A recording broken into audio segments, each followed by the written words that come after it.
السلام عليكم ورحمة الله وبركاته. أهلا كل متابعيني، يا رب تكونوا بخير وصحة وسلامة. الزمالك بيعلن إصابة حمزة المسلوسي بقطع في الرباط الصليبي. أعلن محمد أسامة رئيس الجهاز الطبي بنادي الزمالك تأكد إصابة حمزة المسلوسي لاعب الزمالك بقطع في الرباط الصليبي. وأثبتت الإشاعة إصابة حمزة المسلوسي بقطع في الرباط الصليبي الأمامي الركبة اليمنى، ويتم حاليا ترتيب سفره للخارج لإجراء الجراحة اللازمة. وعلق التونسي حمزة المسلوسي نجم فريق الكرة الأولى بنادي الزمالك عقب إصابته بكدمة خلال مواجهة مودرن سبورت أمس الخميس في الجولة التاسعة لمسابقة الدوري الممتاز. وكتب عبر حسابه الشخصي على انستجرام: الحمد لله، قدر الله ما شاء فعل.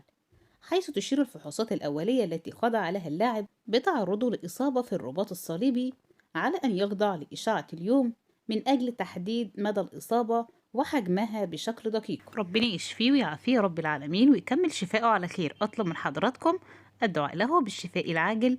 وهنا نكون وصلنا لحد آخر الفيديو.